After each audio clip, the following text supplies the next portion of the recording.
Welcome to A Drop of Silence, the groundbreaking podcast series that dives deep into the realms of controversy.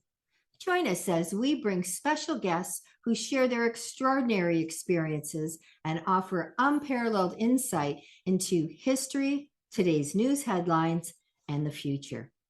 Get ready to embark on a thought-provoking journey where silence speaks volumes and the truth lies somewhere beneath the surface.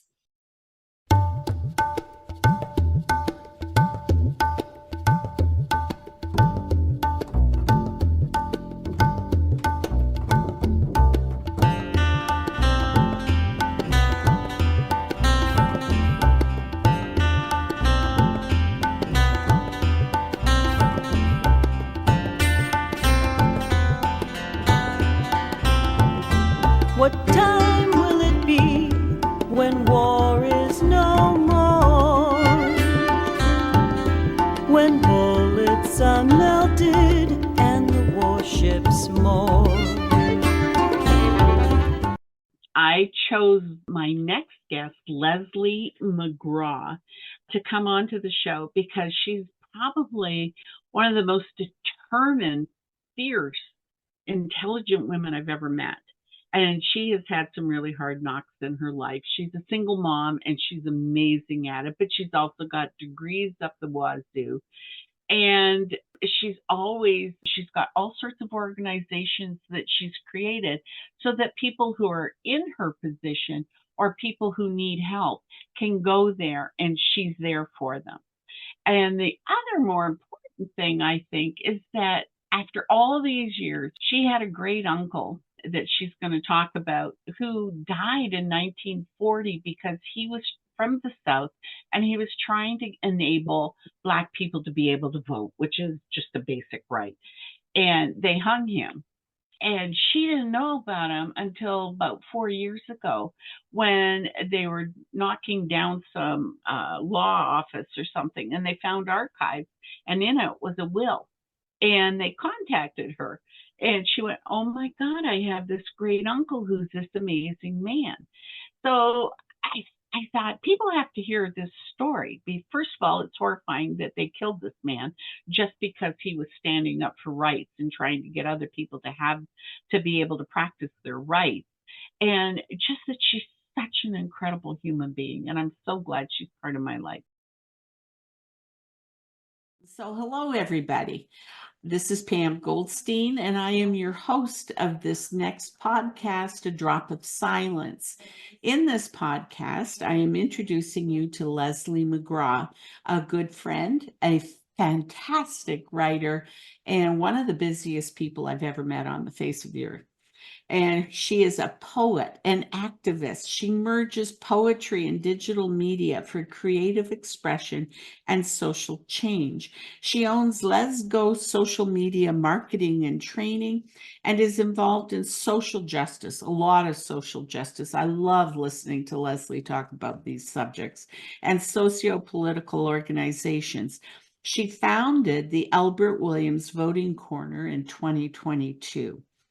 And that is where we're going to leave off because I want Leslie to talk about all these incredible things. Hi, Leslie. Welcome to the show. Hello. Thank you so much, Pam, for having me on.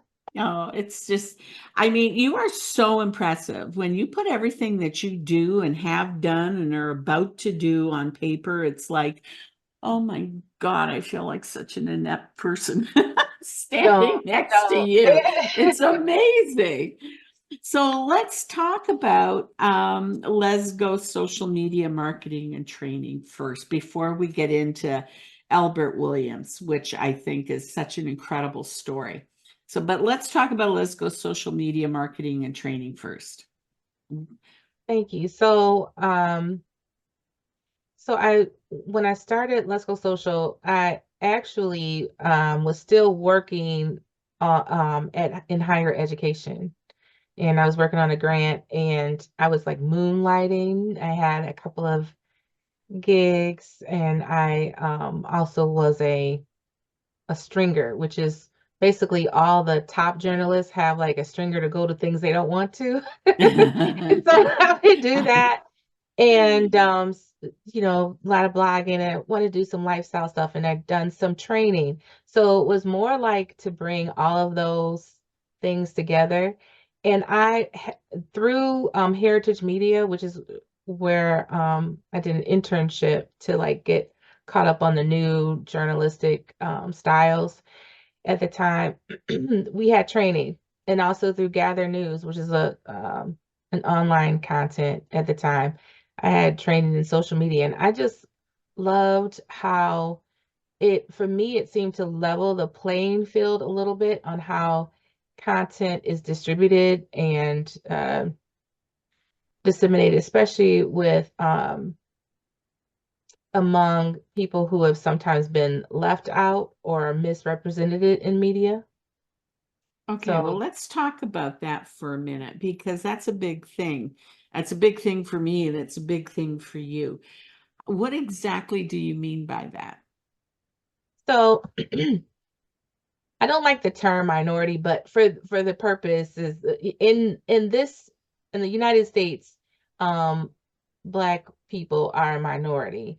Globally, we're the global majority, but in here, in these United States, we are the minority. And so what that means is sometimes the narrative, like we don't control our own narrative, and especially Black women, because of course you know, um, there's racism, classism, patriarchy, like all these layered layers to get to the truth. And a couple of things actually um uh made me think about it early on. So when I was 14, our house was shot up, as they say.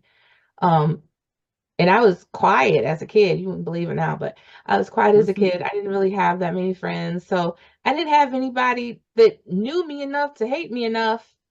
And so when it happened, like me and my mom were at home. She was on one side of the condo, and I was doing my homework on my bed like I normally did.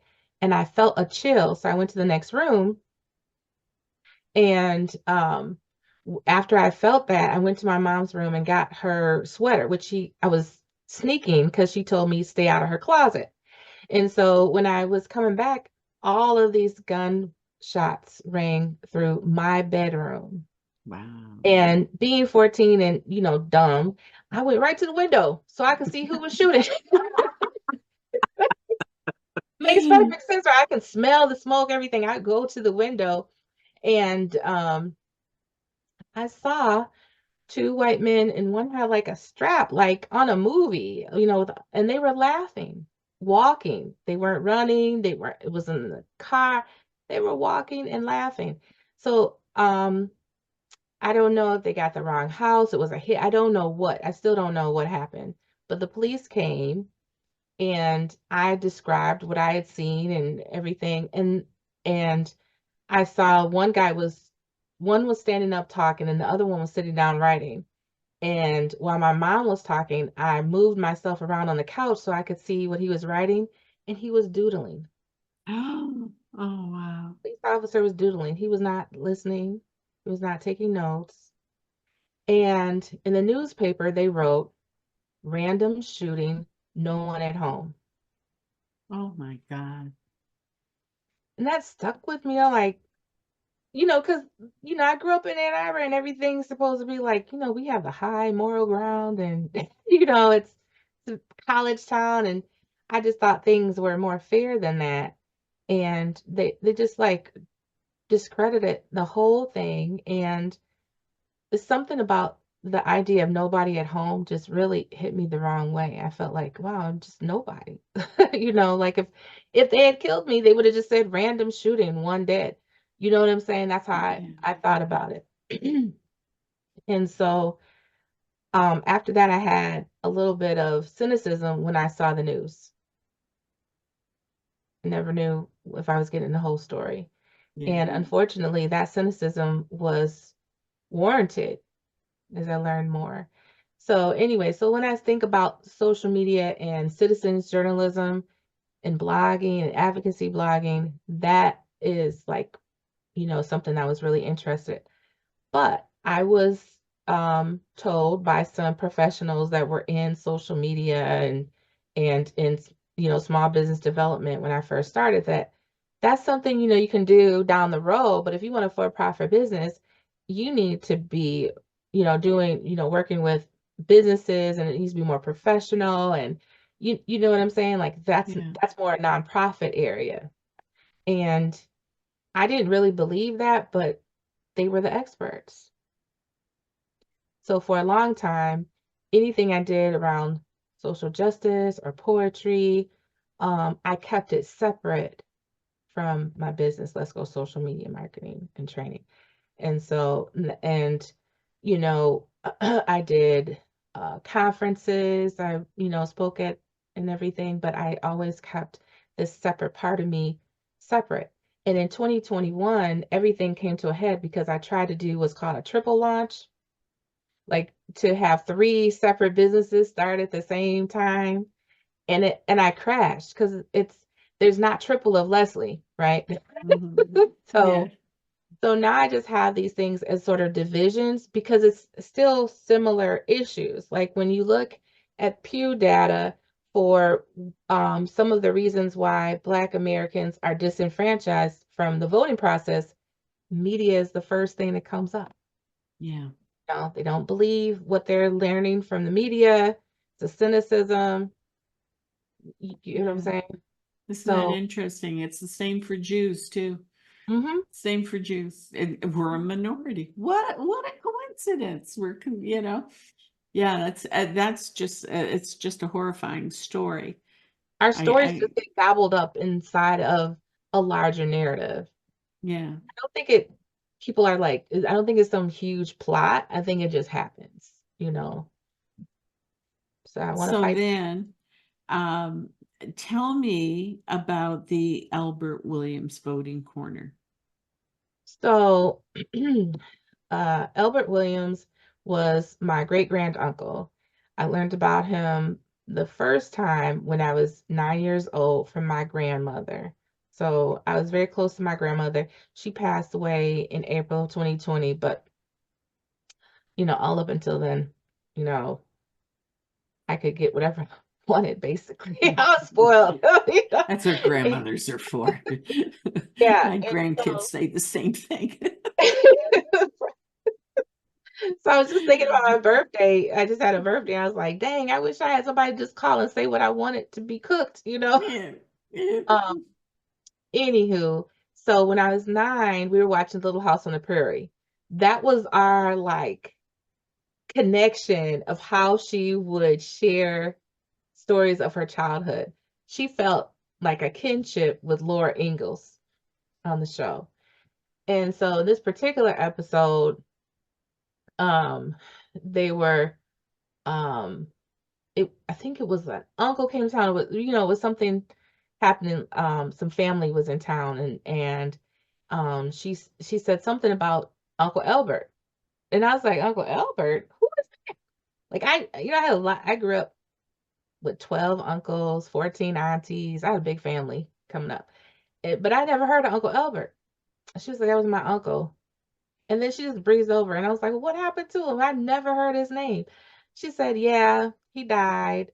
Um, and then she went, like, I was asking questions, so she kind of like her eyes glazed over, and she went small on me, and she started talking about how she just said they killed him. They killed him, and um he was working, doing something with the NAACP. I don't know exactly, but um they killed him, and me and Auntie Ann went down to the riverbank, and that was all we saw of him. But she said he was a good uncle to me, and he used to take me for ice cream and do things because she was the oldest child Yeah. of 10. So she had a lot on her shoulders very early on, like 5 years old. She had like a whole housewife duties kind of thing. And so that was her time to be a child, was when she could go with her aunt and uncle because they didn't have kids yet. So it just stayed with me. I said the KKK, and she said, no, it wasn't the KKK. It was just some people. And so later through the years, I would ask her questions. And then I really messed up because about when I was like 21, 22, I came to her with a tape recorder. She Oh, shut all the way down. She wouldn't talk about it. She said, that's "Oh, I terrible. don't know. Maybe I got it wrong. Maybe he wasn't lynched. Maybe I don't know." You know, because she didn't want to be recorded.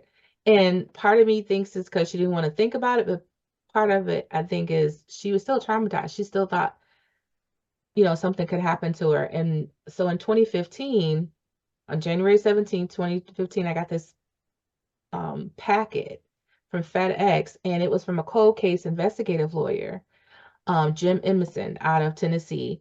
And he was saying had this letter and said, I believe you to be the great grandniece of Ever Williams. I'm trying to write a book and exhume his body and have his case retried, all these things. I was like, whoa, this is almost 75 years after the fact. And Hey, so I went down there for the memorial in June. He was killed and it was kidnapped on June 20th, 1940. So I went down there for the memorial. It was huge. Um, and that started um a journey for me of discovery. So, and it lined up with other things I wanted to do, but then it it just like it all clicked then. And like I'm still in the discovery phase, every time I go to Tennessee, every time I'm talking to some of the people that he knew, I'm just like, wow, he was doing a lot. And so he helped 5 people to register to vote. And that was enough to create a whole terror campaign on anybody that was connected to the NAACP. And so they said in May, you stop it. There's no meetings. It was considered like a community disturbance for there to be more than 3 Black people meeting. And they just created all these edicts.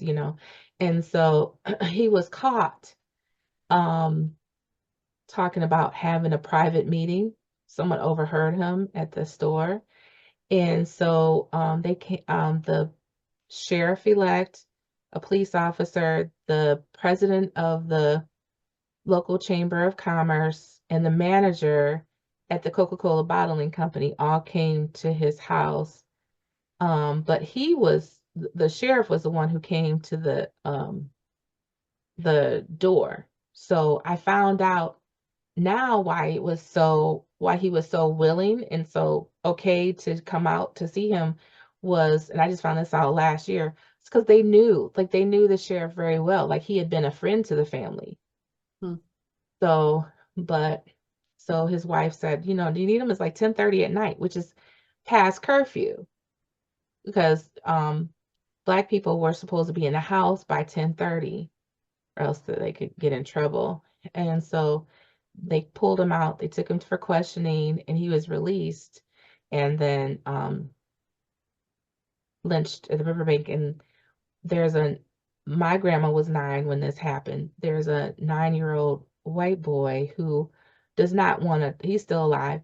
He does not want to talk about it, but he anonymously said that he remembers his dad waking him up in the night. He'd already went to sleep for the night and saying, you gotta get up. You gotta get up. You're getting to be a man now. You're going to be a man one day, and I need you to know what justice looks like. Hmm. And he took him with him to the lynching. Wow. Middle of the night.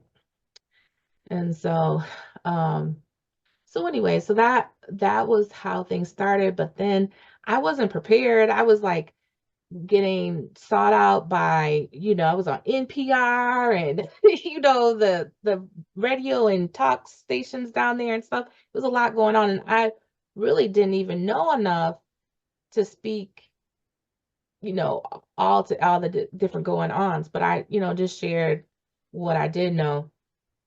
And then the case was in a surprise, the case was actually reopened in 2018, but they didn't have enough living witnesses that were willing to go farther with it. But a lot has happened. So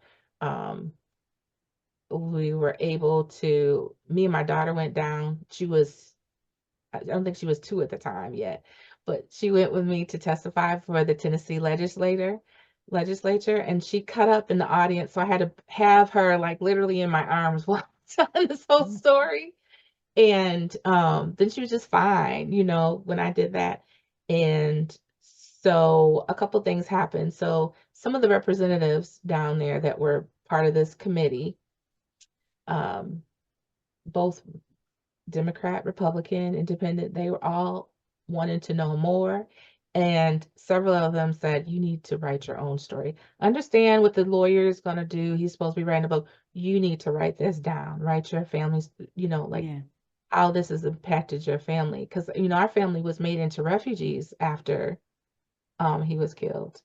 I had one uncle two uncles that when they would come home, like, the white boys would be coming down in the trucks and they would throw rocks, at them, just coming for. And then my great grandmother was scared they would take her husband next. And, it was a lot. That was her brother. Yeah, so a lot of people were impacted, not to minimize the effects of just trauma, but they also like had to uproot their whole lives. We had businesses, lots of things were going on down there for us. We all had, there's some people that stayed in Tennessee, but a large part of us ended up here in Michigan. And what year was that Albert was lynched? 1940. Wow. Mm-hmm. It's you hear about these stories, and I am an avid movie watcher, like Mississippi Burning and all of those, and you think that just can't possibly be true, and yet it's even worse than what they've displayed. And you just go, oh my God, like, well, I have this saying, people are really stupid. There are some people who are so stupid that until there, and there's no way of helping them because they're so incredibly stupid and horrible, and they will never learn how they should behave in society. And I always get that feeling that, especially in the South, that that's still true, that they still don't know how to behave. So I wouldn't say just the South. Yeah. I think that there's a code, a community code, of how to act, and people want things how they're used to.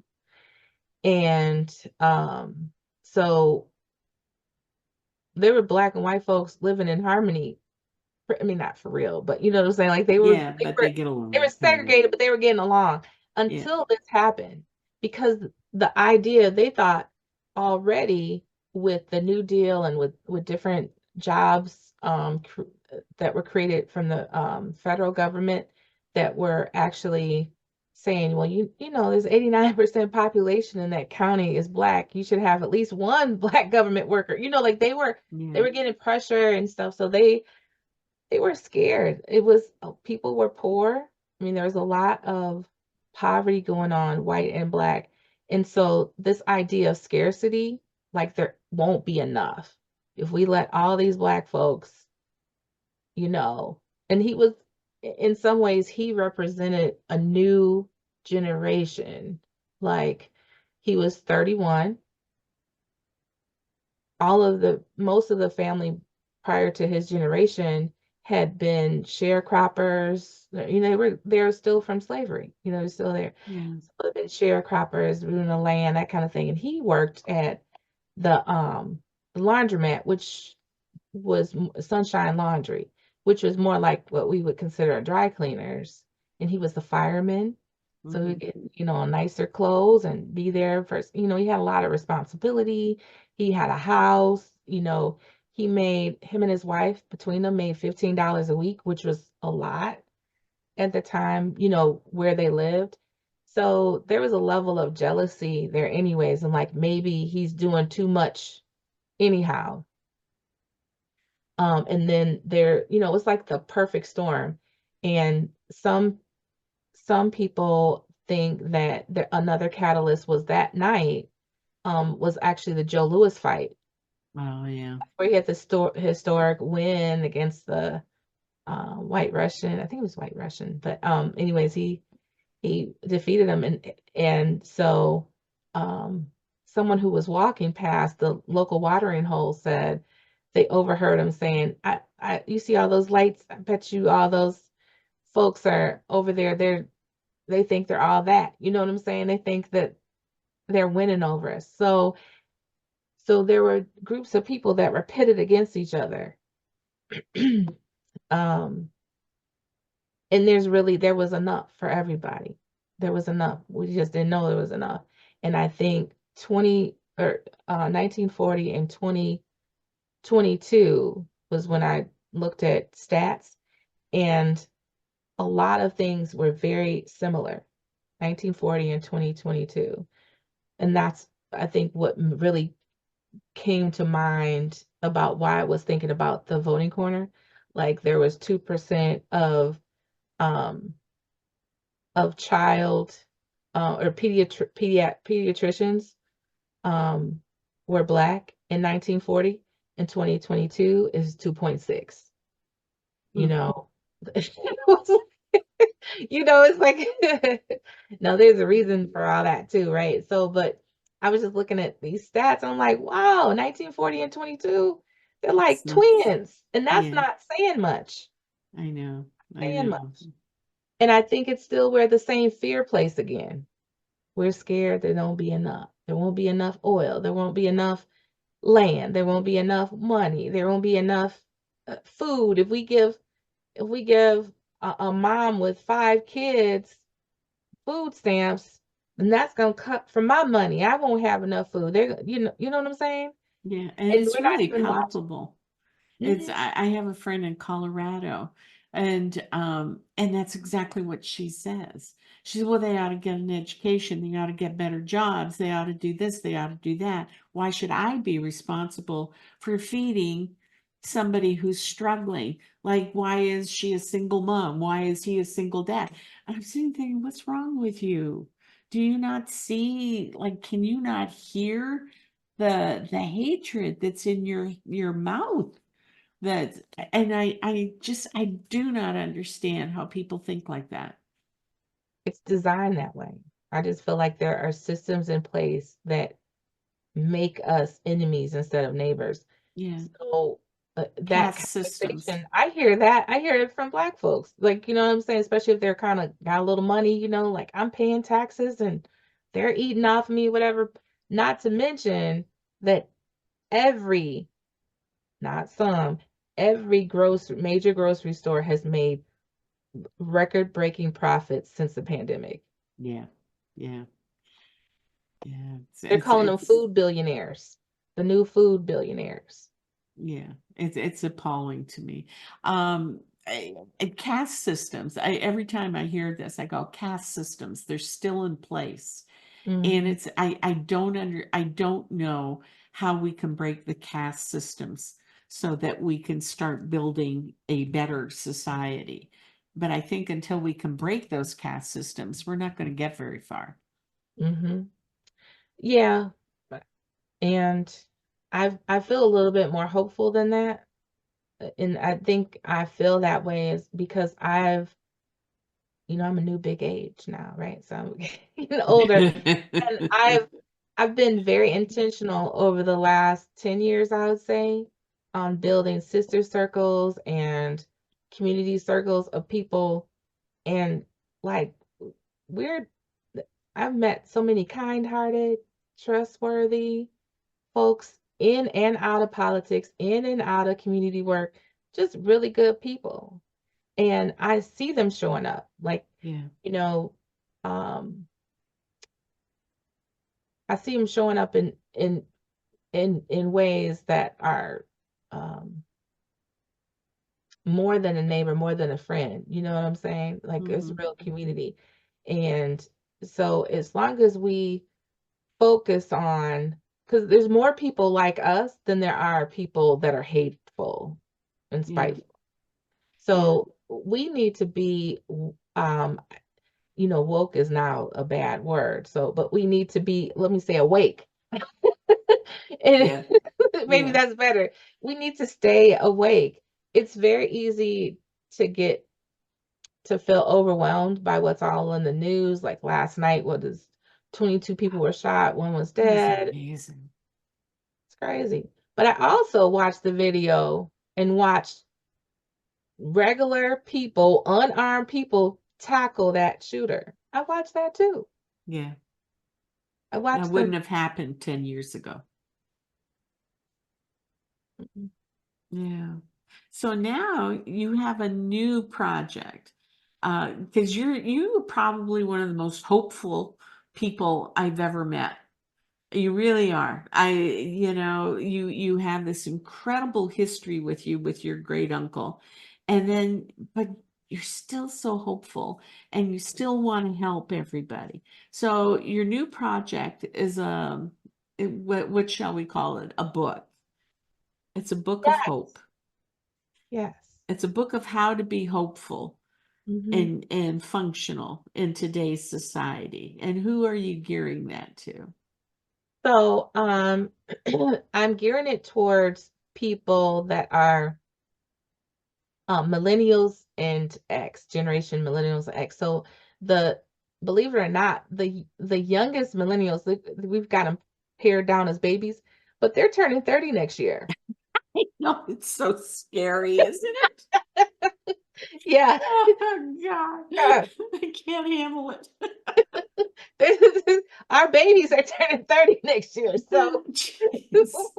we can't really call millennials babies anymore, right? Yeah.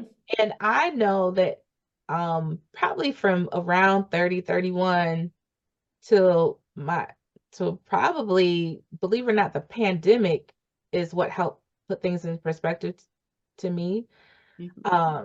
So that means from like 30 to early 40s, so like probably 41, 42, I was just kind of going by what experts said, what I was supposed to be doing, and I really was showing up with my 20%. You know what I'm saying? I would Yeah. show up with as much of Leslie as the environment would allow, which generally for, a single mother, Black woman in the United States is right. I have these like fake figures. That's not really a real figure, but I feel like I'm able to show up with around 20%, because people have been offended by something as simple as the earrings I wear, hairstyle. Which I Remember, love, by the way. I think that oh, is thank so you. cute. Yeah. I remember I went to a meeting once and I had a little fro, and a man who was very nice and done a lot of good stuff. He said, "Oh, what have you done with your hair?" And I was like, so I started to say something um smart, and I was like, I should say, like, you don't even have any hair. Who are you talking to? Like, the man hadn't seen hair on his head in years. And he was He's kicking jealous. He's jealous. Yeah. Then I was interviewed, in the process of the case reopening. I remember Fox News interviewing me, and the interviewer said, "Did you do your hair like that on purpose?" Oh my God, really? Mm-hmm. Mm-hmm. And I was like, God, like I really liked my hair. I had highlights. I had highlights on the in the top, and then the rest was black, and it was just coming down curled. But I was like, "Did you do that on purpose?" And I was like, "I'm sitting here talking about a lynching and the impact of our family, and all this stuff, and you are fixated on my hair." So I'm used to showing up in 20%, and I kind of trained myself to do that way, and I just don't want to do that anymore. Yeah. That's all it is. Nor That's should you all, have and to. It's I want to provide a path for young folks, anybody that's 6 months younger than me, I call them young folks, right? So I want to provide a path for them to be themselves, but still, still have like a different definition of success and professionalism. Still make your money, whatever. And I pull from the concept of ikigai. Yeah. I've heard of that. It's the Japanese concept of, doing what you love in a way that also gives you, fulfillment and purpose, but also is something that your community needs so that you are creating the income. Yeah. Yeah. Wow. So, and then the title of this book that's coming out is called Poem. Poem. Yes. I love it. Yeah. So, the first question I was asked for years when they'd say, meet someone and they say, "Oh, I hear you're a poet." Well, what do you do besides poetry? Or what do you do for money? Or, you know what I'm saying? Like, what's your Yeah. real job? Yeah. And so, one, I've actually in the last few years made money doing poetry, like, substantial, well, not substantial, but you know what I'm saying? Like, it's been a revenue stream. Second of all, I don't think that poets are appreciated enough. They bring peace, social criticism, new perspective, all of that. Every time something bad happens, it could be anything. If a president dies, um, national disaster, a good thing happens, what do? They look to the poets, Yeah. right? Yeah.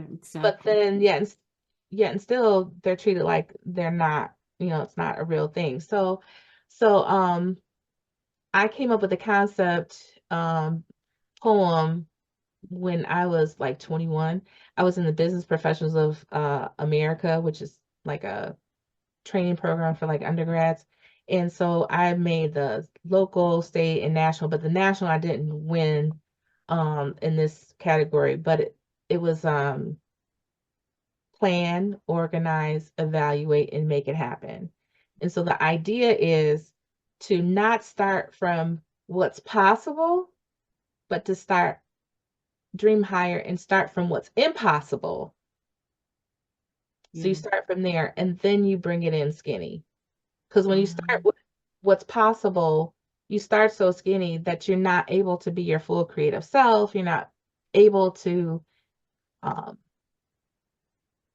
bring new solutions to the table. That sounds like it's a good place to end this interview, but promise me you'll come back. Oh, yes. Pinky swear. Yes. Yes, especially when Poem comes out, because I think that's such an incredible book thought that you've got there, that it's going to help a lot of people. And I'm dying to know what happens with Albert Williams. Like, I'm just blown away by that whole situation. That was only how many years ago? It's 70 years, 80 years. 80 years. Yeah, this will be the 84th year in June. Yeah. But it's still not a long time. I know. And it's still happening. And that's what's amazing, is it's still happening. We haven't gotten very far. So thanks so much, Leslie, for coming on. And we're going to chat some more on this podcast series. All right. Thank you so much. All right. Take care. Okay.